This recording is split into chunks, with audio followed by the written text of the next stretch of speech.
Good morning and welcome back to another episode of Dropping the Gloves. We have a great one for you today. Nick Foligno. We've been trying to get him on for years. We had his brother Marcus, 3 or 4 years ago now, but Nick is awesome. We knew that he was a locker room guy, a culture guy, someone that was well liked and respected in the league, and you can see exactly why after you listen to him. He's funny, he's charming, he's honest, like really honest. He didn't skip a single question. We get into some good stuff. One of my favorite interviews I think we've ever done.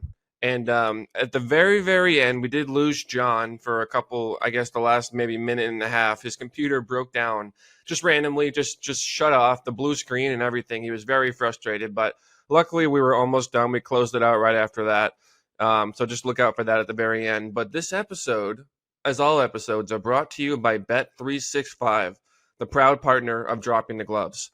Open an account with Bet365 today and bet on a huge range of markets. So whatever the sport, whatever the moment, it's never ordinary at Bet365. Use code HOCKEYCA. Without further ado, here's Nick Foligno. Good evening, everybody. Welcome to another episode of Dropping the Gloves. We got a big one tonight. I would call him a friend. I've met him a few times. We went to a concert together, for Pete's sake. Behind the curtain with Pearl Jam, big concert. Nick Foligno here joining the show. Nick, how are you, my friend? Great, buddy. Yeah, that was a good time. That was a good time. It was Chris Chelios' retirement party. Eddie Vedder was up there playing. Did you get to hang out with all the other celebrities that were there? The only one I was so excited about was Cindy Crawford. That was awesome. I got to not hang out. I got to take a picture with her, which I was like, normally I'm not too googly eyed over that stuff, but that was, I think, on everyone's wall at some point. Well, maybe none of my teammates now. None of my teammates now even knew who she was, but back in the day, Cindy Crawford was the thing. So, but I was impressed at how many people Chelios knows. I was like, who is this guy besides a hockey player? It was like, well, if you can get Eddie Vedder to play a private concert, like just incredible. And he's up on stage with Steve, what was it, McEnroe? Yeah. There was a couple other singers. Like, it was incredible. Yeah. Oh, I mean, the people that were there, just such a mixed bag of people, though, right? Like Dennis Rodman was there, Kid Rock, Cindy Crawford, and I was just laughing. I'm like, how do these people all mix together is wild, but I loved it. It was a great night. And Eddie Vedder, I'm a huge Pro Jam fan, so my brother-in-law got me into him, and it was pretty awesome. Doesn't get better than that. Speaking of great nights, we tried to get you on the show last week and then the week before that, and you said you were in Croatia. Yeah. And you said you were at a wedding. Yeah. So whose wedding? Is it anybody that we know? Because usually when you go overseas, it's for a hockey player. Yeah. It was, so whose was it? It was good old buddy David Pastrnak, which was a great time. Yeah. Okay. It was a special wedding. We became really close. We actually lived in the same building when I was playing in Boston. And that guy impressed me from day one, just as a person. For how young he is, but how old he acts and his maturity. And, he's got the swag and the style, but he's such a team first, respectful player, and a guy that everybody in the locker room loves and respects and admires. And it's just nice to see superstars like that still that get the way to act and be. And he's so gracious with his time with kids. And so anyway, just I can't say enough good things about him. So it was really nice to be able to be there and celebrate him and his wife. Oh, that's fantastic. All right, well let's move on, because we were just talking before. I worked with Chicago this year with NBC. You played for Chicago this year, your first year in Chicago. I was doing a little just, preparation for the interview, and I saw that you got traded on June 26th to Chicago when you were about to be a free agent July 1 with Taylor Hall. Mm-hmm. Why? You know what? It was a weird time. Like I think I was looking to come back to Boston. Obviously really enjoyed my time, really wanted to finish kind of what we started that season, and the heartbreak of losing to Florida in the first round after going on such a record-breaking year. But then you could kind of see, Krejci was probably going to retire. Bergeron was going to retire. I think they were like, we're going to have to go in a different direction. And I remember talking to Sweens, and he's just like, if you feel like there's an opportunity out there, these guys are calling, would you be interested? And I said, if there's no path forward here, then, respectfully, yeah, I wouldn't mind seeing what they have to offer and talk to them and have that window of time to maybe figure out a little bit more. As when you have a family, a little bit more time does help, right? And yeah, obviously knew about Kyle Davidson, respected him a ton. He's from my hometown here, and saw kind of what Chicago was doing. But in talking to him and understanding the process that was going to happen and our team was going to go through, it did get me excited about possibly coming to this team and helping. And when I saw Taylor Hall was going to be a part of it, who I respect a ton, I think he's a great player, and yeah, I was like, this could be a really great thing. It could be a really awesome opportunity for me to. I was feeling really healthy and wanted to continue to play and play a little bit more, but also help build something that they're trying to build here. And it actually, for how disappointing, I'm not gonna lie to you, last season was for a lot of the losing, I really enjoyed seeing and starting to cultivate what we're trying to build now. And that's what I'm really excited about. I got there and I really felt like the plan in place is still there, and now you've been seeing some of the things they've done through the summer, and we're moving forward, and it's an exciting group to move forward with. Well, yeah, I watched almost every game last year for the Hawks, and you nailed it on the head. It was frustrating, and it came through on your face. I did not envy your position.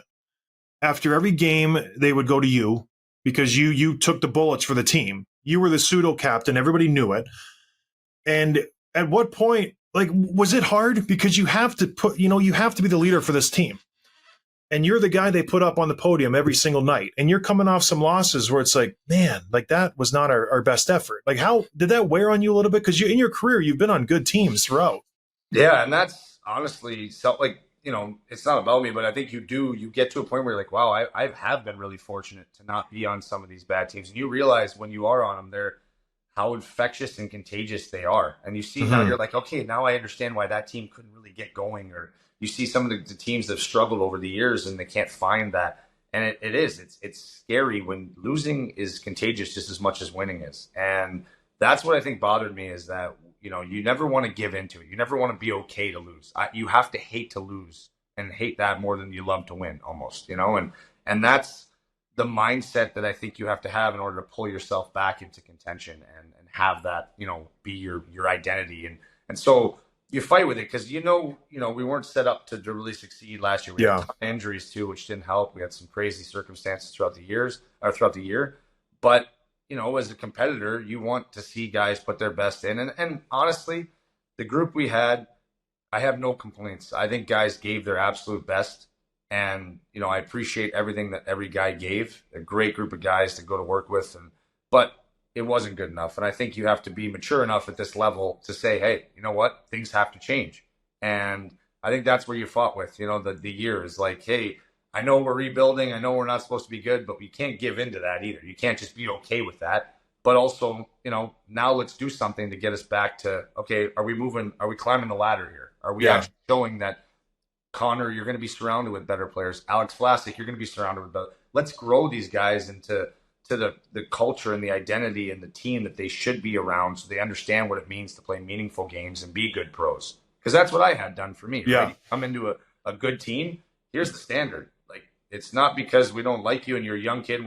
No, we need you to play at this level so we can get to this level. And that's what you want to see a guy like Connor get pushed to. Because if you push a guy like him, he's only going to get better, which is a scary thought because he had a great year under some tough circumstances himself. And, if you can push him more and competitors and elite players like that want to be pushed, and you're only going to get better from them. So I'm excited to see what this group can do now that we have a little more veteran presence, a little more grit and understanding of what it is to be a pro, and we'll see where it goes. Well, based on last year, everyone's going to get hurt in the first week, and then it'll be you and Connor again. But no, I'm kidding. Don't put that on us. No, I will say, Nick, you did a great job towing the line. I'm not just blowing smoke up you because you're a guest. I felt like you played that role really, really well between the coach, the media, and the players. You kind of played all three angles, and it was great to see. And at the end of the year, we do our big, who was the most consistent player? It was you and Jason Dickinson. And then Peter Mrazek, obviously. I think Peter was the MVP throughout the whole year. He was fantastic some of the nights that the pucks that he saw. But you and Jason were just unreal. When you signed, coming in from Boston one year, did you expect to get the position that you got? A lot of times playing alongside Connor, a lot of times just getting 15, 20 minutes, the opportunities, the minutes you got, or was it a shock? Because it was pretty neat to see you progress throughout the season.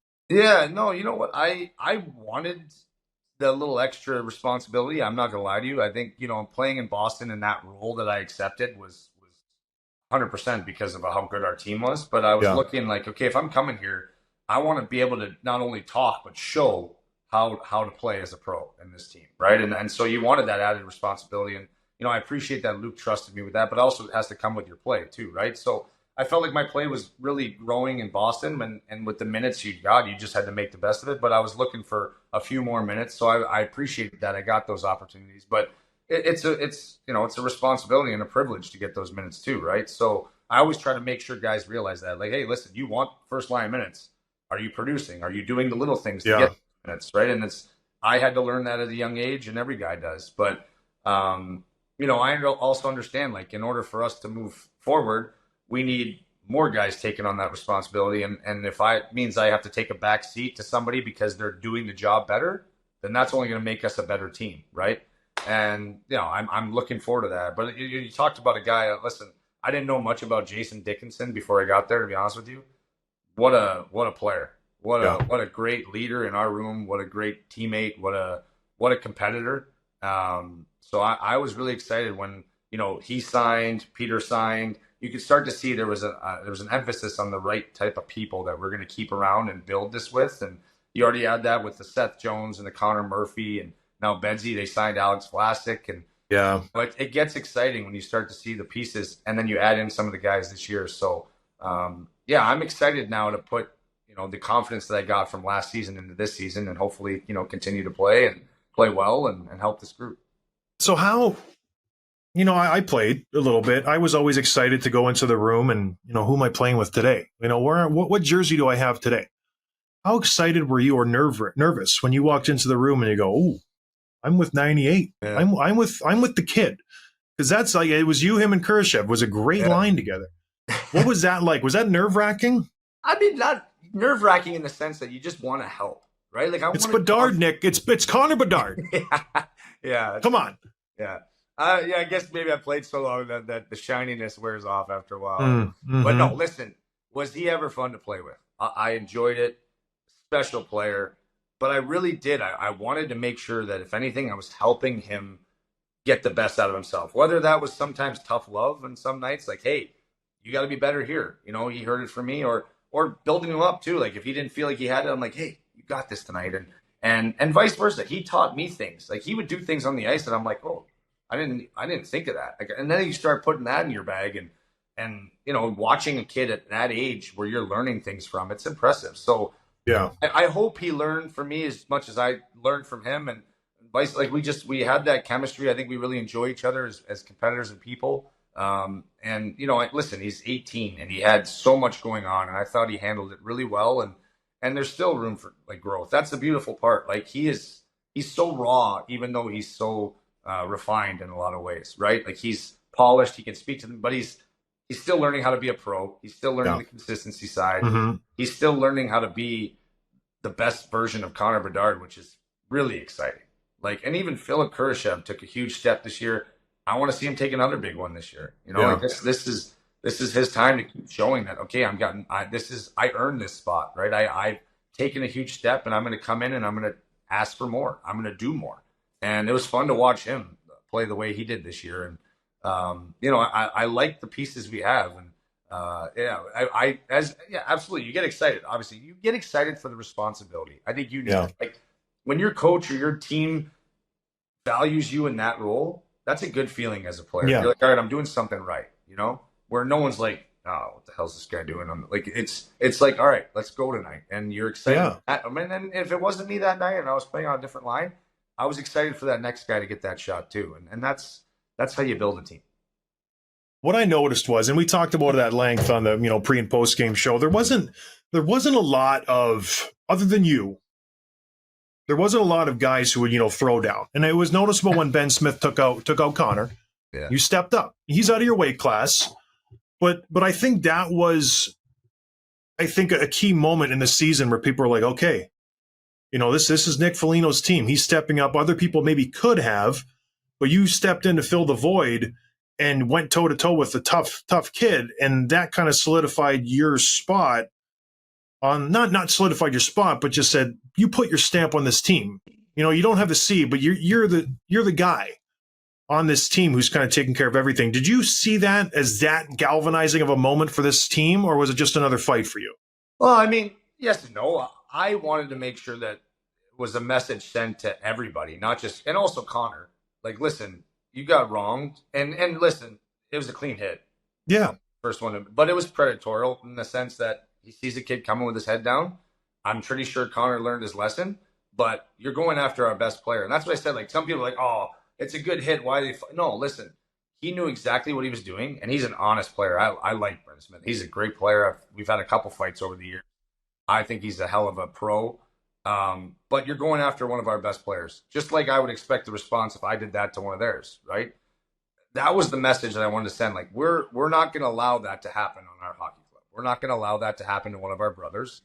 I would expect that for I would do that for any guy. And I think there's a lot of guys in the locker room that would do that for a lot. I watched Alex Vlasic step up. It's not his thing, but he does it, I watched Tyler Johnson jump in after Bedsy got hit one time. I watched, Jared Tenorti does it on a nightly basis for us.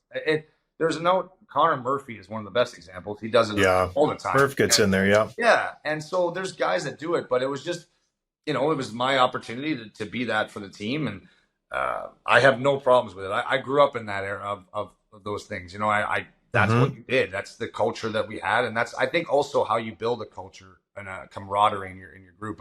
I don't want any guy to feel like they're vulnerable out there, and that's part of just my DNA. Probably the way I was brought up by my dad, watching him play all those years, and you can see it in Marcus's game as well. We care about our teammates, and we'll do what we need to protect them, and but also just, I think it sends a message to other teams too. If you're going to wrong us, you're going to answer for it, and that was a big moment. It was. And then I think what even made it more bigger, and I know that the team struggled to score after that. You went from averaging, I think, 2.5 goals a game to 1.3. Like, it wasn't great, but I feel like the team got better in a strange way, where everybody realized, geez, we can't rely on the kid anymore. We got to start playing a little better defensively, taking care of our zone a little more. And it worked for the team, but I know Tim's, really wanted to get in the Bedard conversation, but I feel like it almost helped with Connor being out of the lineup for a couple of weeks, because it allowed you guys to realize, A, how important he was, but B, maybe we need to do a little more. I saw that completely. I think a lot of the games, even if we didn't win, we were losing 2-1, 1-0. Yeah. We didn't score a ton, but I just saw the way we came together as a group. It was actually pretty special to see how guys were like, all right, we're probably, we lost one of our best players. Let's figure out a way to stop the bleeding here and play really solid hockey. And I was really proud of sitting, and it sucks sitting out. You're watching and you're sitting there with a broken finger and you feel like an idiot. But I was really proud of the group for the way we responded after that. And that's what's said. Like, it's a special group. It was frustrating for sure what we went through last year and losing. And you don't want those habits to build, obviously. But like I said, there were some really good pieces and good people that I'm excited that are going to be in this season, that are going to push us forward. And with the added group that we have coming in, I'm really excited to see where we can go with this. Well, Bedard, obviously, you're just incredible generational talent and a lot of pressure, big market, and he's 18 years old, and he seemed from the outside that he's handled it really well. When you talk about the actual game itself on the ice, I don't know that anyone in the world had a better view than you did this season about just watching him on a nightly basis, what he does, how he talks on the bench, some of that stuff. Can you pinpoint maybe just one or two things that makes him so special besides the obvious, release and speed and things like that? I mean, I think he thinks the game at an incredibly high level. I don't think you see that all the time, but there's little plays he makes throughout the game that, even there was one play against Tampa, I'll never forget. He did the one hand chop pass back to me, and not a lot of guys. I think sometimes you're just whacking it. He purposely was pulling it to try to, and it got back to me, and I was able to get it back to him, and he scored. But just things like that, when you play with somebody and you watch him, he does that on a nightly basis. Even, there was a time where I genuinely asked him the question, because he comes around the net and the short side of the net, and he tries to bank it off the goalie's head. And I would ask him, are you shooting it to score there? And or where are you trying to hit? Because sometimes it'll miss and go out. And I'm genuinely are you think you're going to score? And he's like, absolutely. I think I'm going to score there. Whereas I would never do that. I would never think oh yeah, I'm going to score here, because it's, the hole is this big, right? And he has that confidence, that understanding of like, no, I have the abilities and the skill to score from this angle. And you watch him do the Michigan like it was nothing. You watch some of the plays he does, and that's what I was really impressed with. Like his hockey IQ is extremely high in that sense, where he's always, on offense. I mean, there was some things he did on the no look passes, and he would hit a guy, and the guy would almost not even be ready for it for a backdoor tap in. So that's what I was really impressed with, and you could see why he's so elite. And then it's also like trying to teach him, all right, you're really elite here, but in the NHL, and you'll ask Sidney Crosby, you'll ask Connor McDavid, McKinnon, there's such a different side of it too with the defensive side. And if you're this smart here, I know you're this smart here, so let's try to bridge the gap and bring you to that level. And I think he's really willing to learn and wants to get better there. But there was a lot on his plate this year too, right? So you could argue, is plus minus, but man, like we didn't have a lot of help for him. He's trying to help us with scoring, and that's all we really cared about this year. So I'm excited to see him take a step on that side now and be that player where I know he's smart enough to handle those assignments, and I know he wants it, and he's such a competitor. Like he hates to lose. I love that about him. Hates to lose. And anything we do. And I think that's going to bode really well for our organization. Yeah, I love it. What about like off the ice stuff in terms of like the personality? What did you see from him like when he comes over for dinner, when he's in the room with the guys? How did he mature over the course of the year? Yeah, he definitely, you can see like he's all of 18, right? Like he's so polished, and he's had to be under the microscope, so he understands his responsibility out in the public. But it's nice to see that when he gets around the room, he can let his hair down a little bit and joke with the guys. And I think he really genuinely loves the locker room atmosphere. I think if he could sleep at the rink, he would. That's his comfort. Like I don't think he loves all the other stuff. He's good at it. He can speak to the media. He's great with kids. But he's a hockey player. And at 18, it's all you want to be, right? Like you don't really care about all the other stuff. So it's teaching him the other side of the pro game, right? Of hey, go, there's a guy with a wife and family. So you gotta like open yourself up to talking, like, hey, how you doing? How's your family? So he's getting used to talking to my kids, and he's closer in age to my kids than he is to me. So he's probably got more in common with them anyway. But that's probably a whole new world to him, right? He's got to realize there's so many other aspects to the pro game that he's learning on the fly. And I thought he got so much better with that as the year went on, and he's still got room to improve. But he's a great kid. He's well raised. And you have all the time in the world to work with those kids when they're like that. And then what's his favorite beer? What does he like to drink? Like alcohol-wise? You know what? He's more of a hard alcohol kind of guy.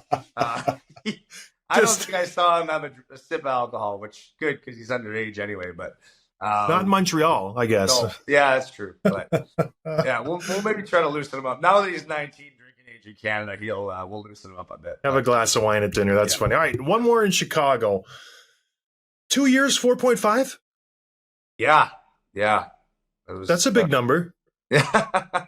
Were you surprised when Kyle came back? Like, or did you ask for 6, something crazy? Yeah, I asked for 10, actually.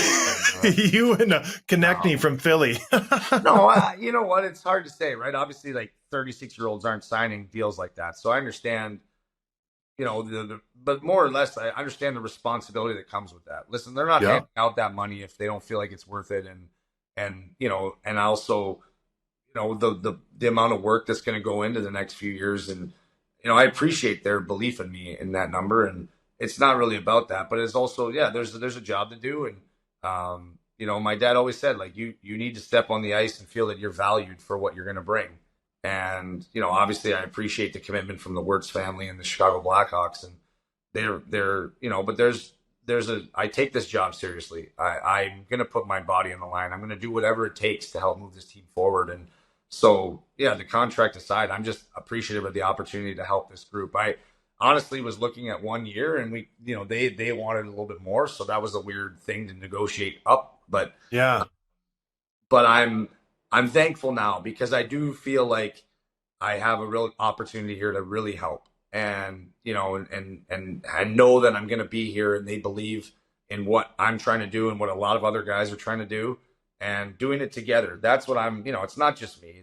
It's the guys I mentioned earlier, and some of the guys coming in that are going to be signed to longer term deals that, are going to have to help push this forward, right? Like, it's going to take everybody. You don't go from where we were to Stanley Cup contenders, but you can jump some levels if you do it the right way. I've seen it. I've seen teams do it. And I know that there's a lot of proud guys that are coming in, proud pro guys that are coming in that want to be better players or help this team move forward. And I'm excited about putting us all together because I think we're a team now that can really come together as a group and surprise some people. And, you know, we're not going to put a number on it, but we're going to be a more competitive hockey team. I think if we have that with the mix of the Connor Bedard effect and Alex Vlasic being a year older and some other guys coming in, we could be a really, really fun, exciting team to watch. No, the pieces are there. And I like that you said you're earning it, you know, and you don't just kind of cash a paycheck because you do bring a lot of intangibles. Before we, you know, started recording, we were talking about earning it. You know, the year before you were in Boston, it was a great year, but your first year in Boston left a lot to be desired, if we're going to be honest, because you go to Boston, you were a big signing, expected to do big things, push them over the hump, win a Stanley Cup. Just talk about how frustrating that first year was because you had to have just been going crazy. Yeah. Oh, that was a lot of soul searching that year for sure. You know, when you're at the end of your career in a sense too, where you're, you know, I've had a lot of great years. Is this it? You're kind of thinking like, is this how I'm going to go out? Because obviously when you have a down year like that, everybody's counting you out. They're like, oh, he's done. I had some of my closest guys be like, hey, I had a great career. You had a good run, Nick. Yeah, like some guys in management or, hey, Nick, it's just, you know, you're like, but I was like, no, like I know what was going on. I wasn't healthy. And, you know, it sucks because you feel healthy, but then you don't realize like healthy in my eyes is I was saying, I'm coming out of Toronto where I got hurt for the first time, serious injury, back injury, never had that, debilitating. Had to rehab all summer long. So you're not really training. You're not actually putting the work in. You're just trying to get healthy. That's it. Well, I just missed the whole summer of getting better, to be honest with you. And at my age, that's no good. And it really showed me how important my fitness, my health is as I've gotten older and the things I need to do. And so going into Boston where I felt healthy, but as soon as something went wrong or my body fell apart because it wasn't strong enough to withstand a full 82 games. And when you don't get out of the chute, you know, I think I tore my oblique 2 games into the season.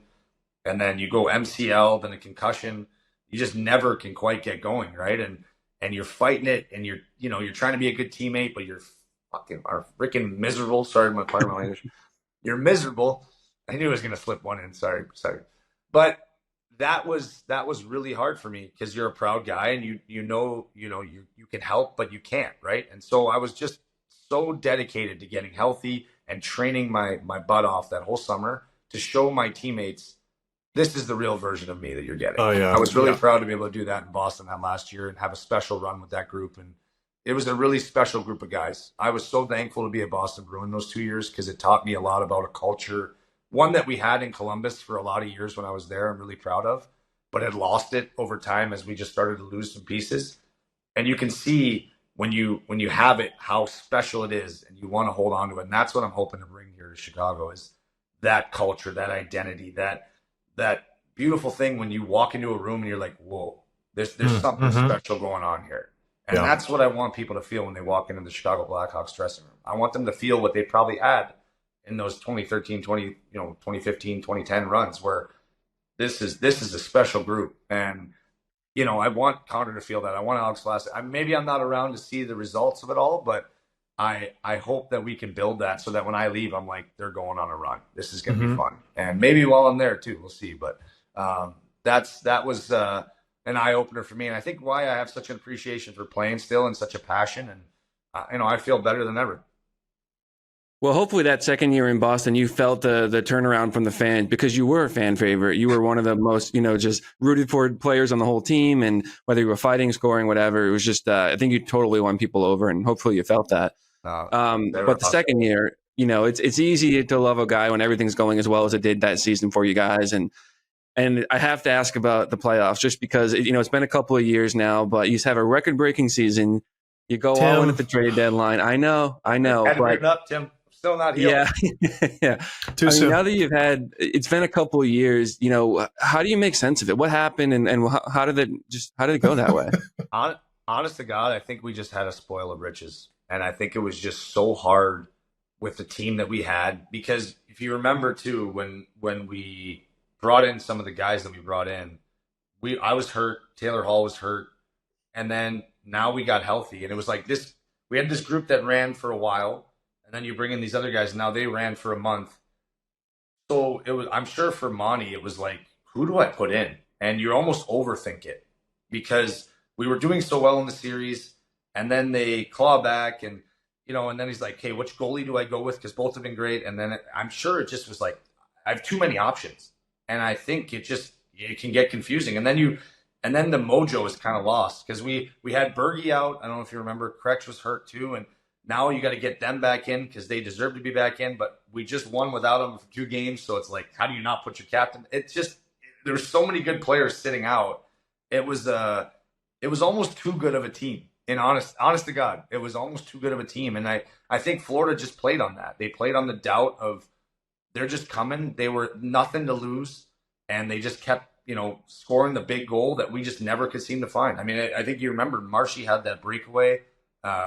If he scores, it's over, right? And it's just they found a way to score the overtime goals. We didn't score one of them. So that's the difference in the series. We just never had that big moment that they seem to thrive off of. And look at the difference in organizations like Florida. I think we're going to make a lot of changes because they had already just traded Huberdeau. I think, their team was really struggling. If they didn't win out of that first round, I think there were going to be some honest conversations with even management, like, wait, what are we doing here? And then boom, now they're Stanley Cup champions, and Boston's still trying to figure it out. It's crazy how, Bergie retires, Kretsch retires, I leave, and it's amazing what Boston was still able to do last year with the turnaround and turnover that they had. But that speaks to the culture that Boston has, right? They just slot guys in and boom, away they go.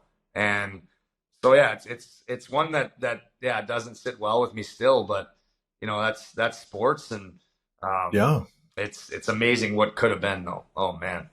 Nick, it makes me happy to hear that because I've talked about this theory quite a bit with Tim, and he hates it. Ugh. Patrice Bergeron, heartbeat of the team, captain, injured. I've always said that he should have sat out maybe game 5 and just give it one more game, get to the second round, and then he plays game 6 and game 7 and he loses all 3. I've amped it up a little bit. I said he was, maybe selfish for playing, and he's the reason why Boston lost in the first round. Can you speak to that a little bit? Because I feel like you were alluding to it a little bit. No, the thing is, like, how do you not play Bergie? If Bergie's telling me he's good to go, I'm putting him in the lineup every day. But I know what you're saying. In my heart, you're also like, man, let's get you healthy so you can be really effective. Because I know he was playing hurt. And in the playoffs, you can play hurt to some degree. And when later in this, and everyone's playing hurt later in the playoffs.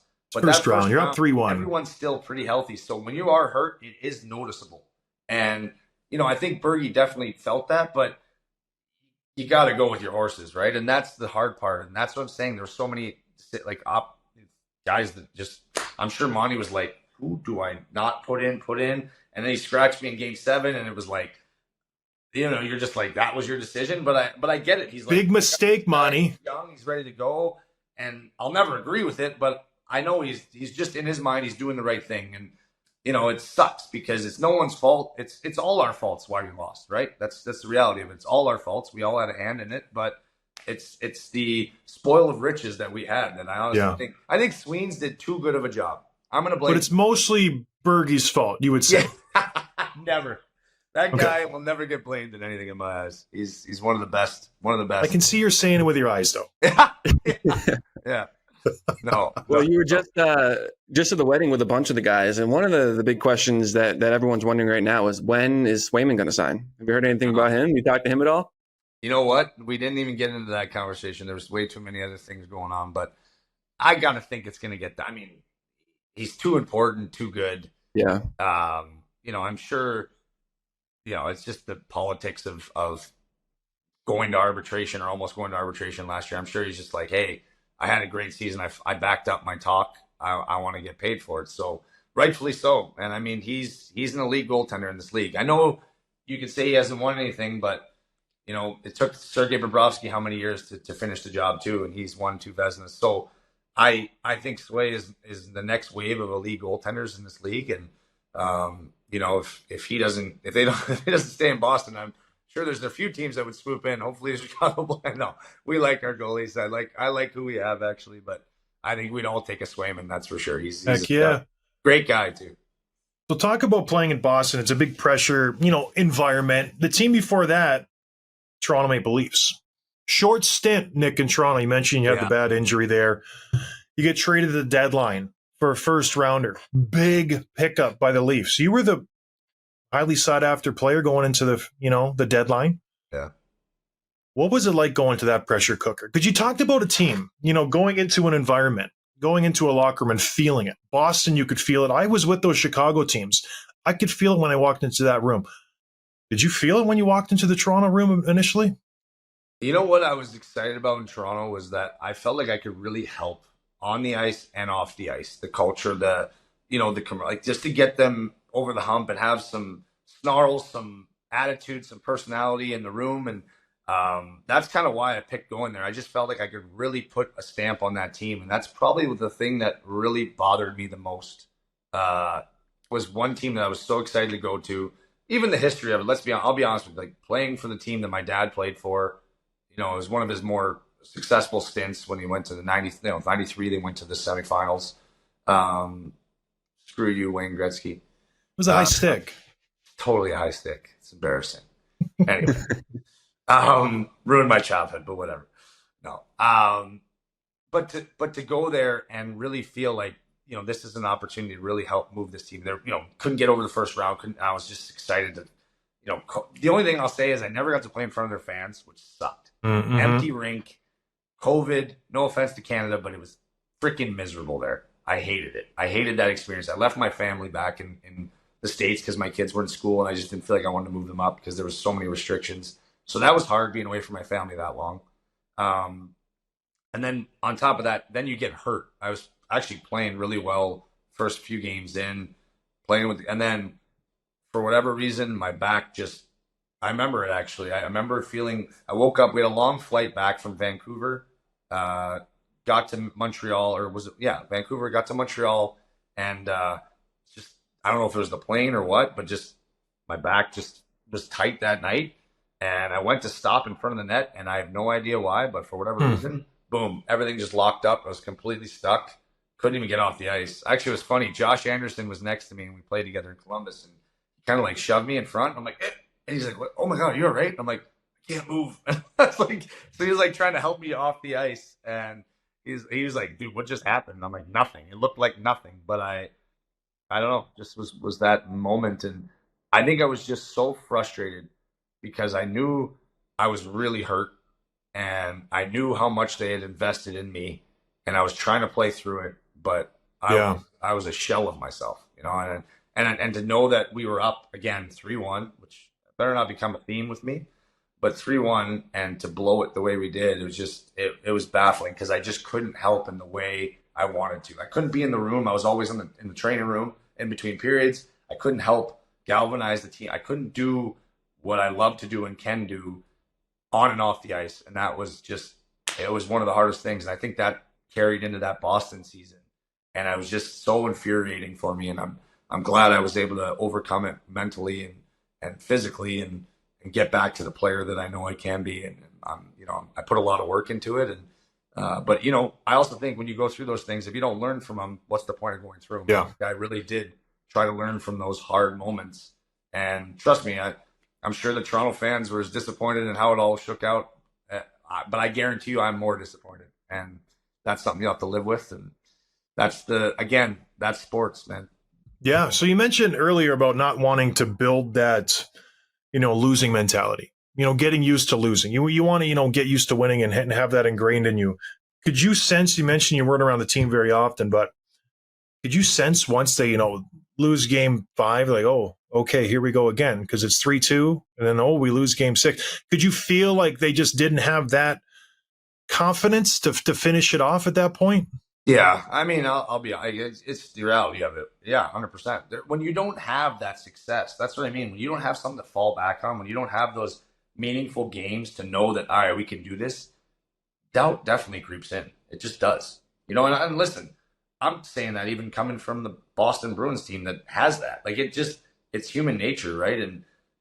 And we just could not get over the hump in Toronto of you lose one and then oh boy, and then the media they start to get up and roll, and then it's up another level, and then it's up, and now you're game 7, and game 7's anything can happen, right? And the way it kind of went down for that team, you could just see that it was almost like we had no life in that game.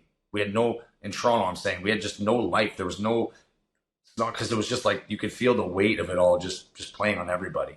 And I think they've grown from that though. They've now won a series. They've now figured out okay, but they also have realized how hard it is still. You beat Tampa 2 years ago, but then they couldn't get by Boston last year, right? It's funny how it still takes levels to get that Torts, when I played for him, and he called it skin. Like you have to get some skin on you. You have to grizzle yourself a little bit. And he's right. That's the hardest part about winning in this league, and that's why winning matters. It matters when you can get that sense of winning and what it takes, and everybody buys into it. It's amazing how that can carry your team.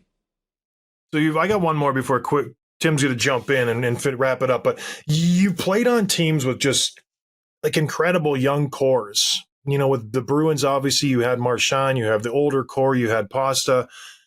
In Toronto, you had those kids. In Columbus, you were a part of some really solid teams with Johansson and Wisniewski and Dubinsky and Atkinson. And I hated battling you guys. It was awesome, but it was a lot of fun. And then obviously you started in Ottawa and you guys were just playing lights out when you were there. Which team, when you look back, I know and then here in Chicago, like I'm so happy you keep bringing up Alex Vlasic, because I think that kid, the ceiling for him is incredible. Like I think he is going to be just an all-star defenseman for years to come in this league. So I'm happy you keep bringing him up. But which group excites you the most? And I know you're going to say Bedard and Vlasic and Korchinski and these guys because that's the team you played on. But out of like Toronto, Boston, Columbus, Ottawa, which one was just the most talented? Because you've been on some great teams. Oof, man, that's hard to say. Oof.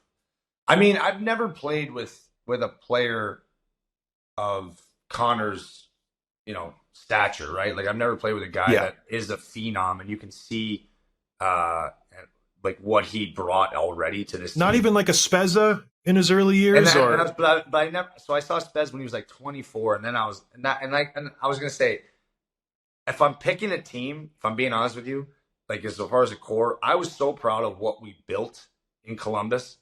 Yeah, but we weren't the most skilled. We were lunch pail, hardworking, guys that just gave everything tooth and nail. That you hated playing us. That's what I was so proud of. We built a core of guys that were proud to be teammates, loved each other, and were ready to go to war for one another. And when we got Artemi Panarin, it pushed us over the edge, because it was like the first guy we're like, whoa, now we're actually super skilled. And I already have this snarl to us. Now and if we could have held that team together, I wonder what could have been on that group. I just wish we could have convinced Artemi and even Bob to stick around for a couple more years, because we shocked the hell out of Tampa that year, took Boston to 6 when they went to the finals. And if we could have just kept them around for one more year, with the confidence we got, like I said, from winning, it would have been neat to see what we could have grown with that core, because we were all still pretty young. Mm-hmm. So I have a lot of love for Columbus, because that's where my heart's always been. And to see what we built there from when I got there to then was something I'll never forget and cherish for the rest of my life with those guys, because those are really core guys that I would go to war for and do anything for. But I was really lucky to go into a team like the Ottawa Senators. And I say this because I think it's what drives me nowadays and in my whole career. I got around some of the best and most selfless and one of the better cores in the league when I first got there. Like we're talking Daniel Alfredsson, Dany Heatley, Jason Spezza, Mike Fisher, Antoine Vermette, Chris Kelly. I mean, you name some of the players that were in this team, pros. I got to camp. Zdeno Chara was still there right before he left, but I got drafted. Chris Neal.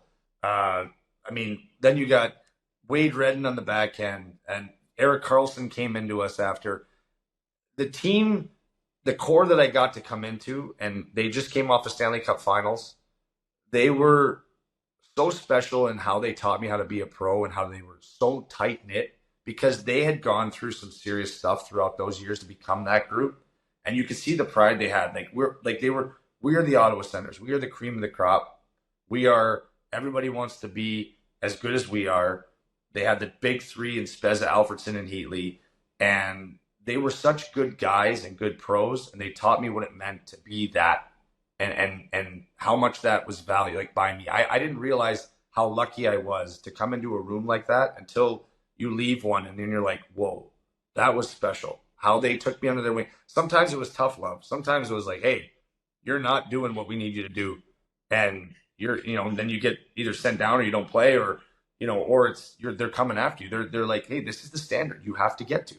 And the bond that they had off the ice too. They hung out, they enjoyed each other, the dinners, the parties, the everything, and one of the cool things was my first year was Luke Richardson, who's now my coach, was one of the best for that. He was unbelievable. He'd host parties, he'd get us together for dinners on the road, and he would treat me like, I was one of the guys, even though I was literally 20 years younger than him. So that's what I think drives me now, is like, I know how important that was for my development and how I've been able to play in this league for 18 years to come into a room like that. So if I can do that and help build that everywhere I've tried to go, but especially here in Chicago, that'll be a really nice feeling to see that, we can build something special down the line for this group to hopefully carry for a long time.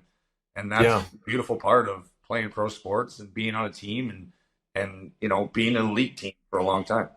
Beautiful thing. I got an interesting one. I don't know. Were you there when Dany Heatley would do like, I'm a fucking all-star? Yeah, he hated that guy. that was like a parody thing. Like he hated that guy so much. Because he's still going too. He would be like, "Yeah, I don't know why I'm not, like, I'm way better than Spez." Like, he would have that mouth. Oh, it was so funny. He hated that guy. He hated that guy. I think it's one of the funniest things ever. I'm not going in that corner. I'm a fucking all-star. What are you talking about? It's just Danny was like, he was, first of all, big man. People don't realize how big of a guy he was. Mm-hmm. But he would go in every morning. I'll never forget this. He'd come in. He'd have his towel up to his nipples pretty much. And he'd walk in. He had this like strut. And he also had a torn AC. So his one was like this. And but he'd have those Monster, like a Rockstar drinks. I'm talking like 8 in the morning, right? And then he'd go in the cold tub and he'd chug this thing. And then he would sit there and we call it the bird bath, because he'd just splash a ton of cold water on his face. And just like, it was like he had to wake himself up from whatever he was doing the night before. But he was awesome. But man, could that guy shoot a puck?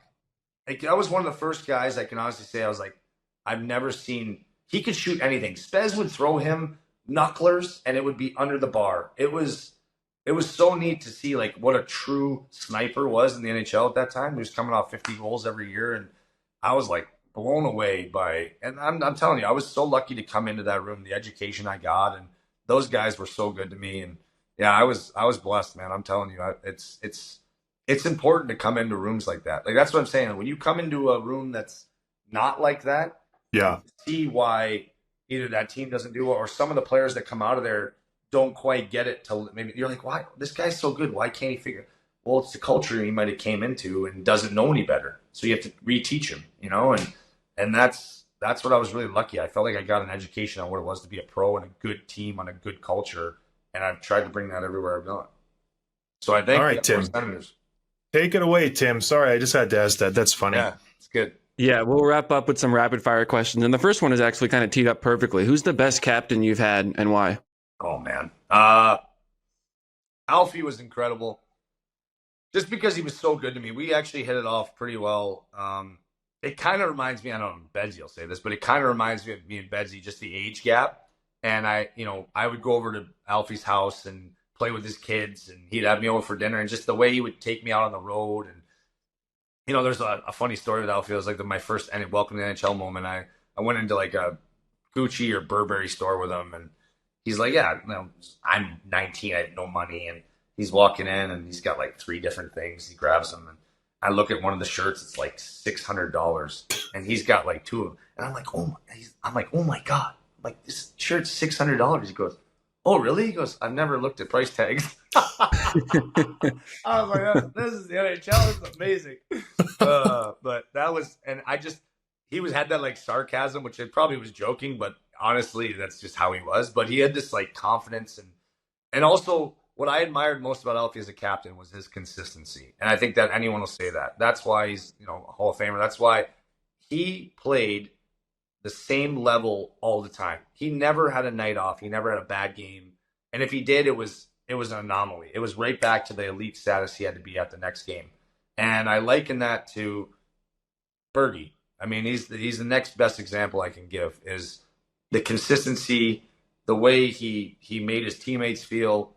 I have so much respect for that guy, and I learned so much from him, and I admire him so much. So I feel like I've had two of the really better captains that have ever really played in this game, and lucky to be around those guys and learn from them. And I feel very blessed. I love it. Who's the most underrated player in the league right now? Ooh. Oh, man, that's hard. Underrated. I don't know. Trying to think of who a young. I really like. I mean, he's not underrated though, but I really like that Braden Point. I think he's an engine, but he's he gets his due. So, but I guess out of the other guys, he's not talked about as much, right? You got Stamkos, Kucherov, but Pointer's still talked about a ton. It's funny that you just casually call him that guy Braden Point. Yeah, it's like, yeah, we know who Braden Point is. He's won a couple cups. I forget 50 goals scorer. Anyone. But who else? I was trying to think of somebody this year that impressed me. I was like, oh, I've always felt like he brings a good game. It's at the tip of my tongue, but I can't think. I hate when I get put on the spot with these questions. You should have told me before. We're not going to get easier. Yeah, move on, Tim. We'll come back to it. Yeah, come back. Yeah. What's your favorite line that you've played on? Oh, that's a good one. My most successful year was with Scott Hartnell and Ryan Johansson, believe it or not. That was the year I had 70-something points, and it was just a fun – we complemented each other so well. It was really unique, just the way Scott played, and I knew I could rely on him with the way his board battles were. He's obviously a great shooter, too, in the slot, and his competitiveness. And then Ryan Johansson was just a great skater and great passer. And so I think we just all really complemented each other really well. So that was a fun line.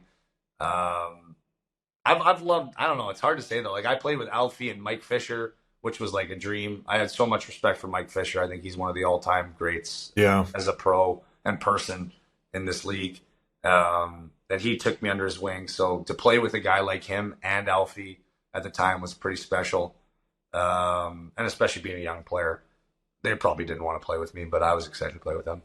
Scott Hartnell slew-footed me off a draw one time in Columbus. I went down so hard. I followed him around the ice the rest of the shift, and I jumped him. Did you not fight him? Yeah. Right by your bench. Game. Yeah. You were taking the face-off, I think, and he came in and slew-footed my ass. And I'm like, you prick. And I followed him around the rest of the shift. I know. You're like, you're fighting me. He's like, no. And he does that stupid, no. And then, I'm glad. No, I dropped him. I started throwing bomb. I'm like, enough is enough, Scotty. Enough is enough. That hurt when he slew-footed me, man. He tore my MCL the year before we traded for him that summer. I was like, we're not trading for this guy. I hate him. And then I ended up loving him. He's like a best friend of mine now. But sure. Let's go to his wedding. Yeah, lots of good fun. Yeah. But I remember that. I do remember that fight because Scotty's a tough guy, but he did not want a piece of that one. That was pretty funny. That's the night I was asking Torts to send Jared Bowl out, but he wouldn't. So I'm like, send him out, and he wouldn't. He just stared. He's like, no, I'm not going to, Scotty. I'm like, fine, whatever, man. I'm gonna beat up hard all that. Who cares? I wasn't my Bowler's design because Bowler wasn't afraid of anybody. So that was I fought him a few times. Yeah, he's a tough kid, but Torts was just something else. Torts. All right, sorry, Tim. Torts is something else. Just two more. Who's the hardest defenseman to play against? Right now in this league? However you want to answer. No, 20 years ago when you played for Sudbury. I was going to say, man. Right now, hardest defenseman would be, I still think Hedman's a stud. Wow. I give him a ton of credit. I think, there's so many good ones. So every team has a good more than a good defenseman. How about someone that's not in the game anymore? I would say, Big Z was just something else, right? And I had to play net front against him, so I think that's why. I tell the story. I don't know. Oh yeah, I mean, I was telling it at the wedding because he was there actually. But there was one. I've always wanted to fight Z. Like I've always wanted to fight Zdeno Chara until the moment happened where we're cross checking in front of the net and we're swearing at each other, and he's like, gives me like the let's go, and I looked at him and I was like, it was one of those moments where I don't back down from anything, but it was like a voice in my head was like, go to the bench, go to the bench, go to the bench. And I turned and I was like, and I skated away and I was like, that was your moment, you idiot. And I couldn't do it. And I think that's why I'm still playing today. So I'm alive. But yeah, I'll never forget. I wanted to fight him I always said that to us. Like, I want to fight that guy one day. Because I watched a couple guys fight him and I'm like, I just want to see how strong he is. Mm-hmm. I'm good. I know how strong he is. I'm good. So that's funny. That's the one time I've ever wussed out in a fight. Probably that's the best better fight story I've heard. Probably wussed out in a fight against him too, but that's for other reasons. Last question. We have a lot of young kids that listen to the show. What advice do you give to young hockey players who want to get better at their game? That's you know what I think is lacking is that we're not teaching the passion of the game anymore. I don't think we're teaching kids the real reason why you love the game. And it's not the Instagram videos and being famous and, the sellies. That's all great. But like the real reason is like the camaraderie of the group of the beauty of the game, that's what the game really provides you, and I love, my favorite thing is like a fresh sheet of ice by myself, of going out and playing with your friends on a outdoor rink if you're in Canada or North America. Like it's the northern states. Like it's understanding that the freedom that comes with the game of hockey. I think we lose that sometimes because now it's so regimented. Everyone has their own skills coach, the power skating coach, and everything is so scripted for all the kids. There's no freedom. That's what I think's lost in the game now. Is I want kids to have the creativity that used to be taught, and not even taught, just you would figure things out on your own. Now the creativity is like, okay, what I saw on Instagram, I'm going to try and mimic. And instead of just going in your driveway and figuring out a new move that no one's ever seen, or trying to do something that, play the game in a way that's not robotic. And, I mean that no disrespect to what's out there. I just watch and I'm sad I see so many players come up now that have no idea how to play. I call it the game within the game. And I want kids to know what that means and feels like. That's why you skate and do things in the game that, when you're younger, and I would try things, and when I would practice by myself on an outdoor rink or shoot pucks, and that's where you practice and learn. Like that's why Connor Bedard has a certain signature that he's done and practices. But I think kids are so worried about mimicking their favorite player instead of becoming their own great player. And I don't know if that's good advice, but I just think that that's the passion that you get. That way, when it does get hard, and it will get hard, right? Then you're going to push through because you love the game. You love what it gives you, what it provides, how it makes you feel. And that's what I go back to. I mean, listen, I play the best game in the world. I have the best job in the world, but there's days where it gets hard. There's days where you're wondering, like, what am I doing here? I'm hurt. But you go back to how it makes you feel. And I think that's why I've been able to push so long. And I want kids to feel that again. I think that we're losing that a little bit with how regimented it is for these kids nowadays. I love it. Yeah, I hope that made sense. I think we lost John here. Yeah, he's frozen for a second. No, that's good advice, though. And we have a lot of guys that come on that kind of say similar things. It's usually about just finding a way to love the hard things and all that. Yeah. You can say have fun, but I mean, what does that really mean, right? Like, oh, kids have fun. It's like, well, yeah, I mean, you should, but it's why are you having fun, right? So that to me is the most important thing that I think we can teach kids now. And I'm trying to teach my own kids that, right? Like, I think it's easy to become so scripted and want, you want them to be the best player on the ice, but it doesn't really matter at 8 years old, right? I want them to love the game more than the other kids. That's really what I want. Right. That's what my dad taught us. Like, we loved the game so much that I was able to get better and want to get better as the years got harder. So. Yeah, thank you so much for coming on. This has been great. Yeah. I guess we'll wrap up because John's computer broke down. He just texted me. He's got the blue screen, and perfect. I'm sure he's throwing something at the wall already. Yeah. But Seriously, this was so much fun. Thank you for coming on. Yeah, nice our listeners are going to love it. Yeah. We'll do it again maybe next summer, but have a great season. We'll be watching you. And thanks again. Thanks for listening. Thanks, Dan. Cheers. I appreciate it, man. Thank you. Thanks for listening to Dropping the Gloves with John Scott, a member of the Nation Network of Podcasts. Subscribe wherever you get your podcasts from to never miss an episode.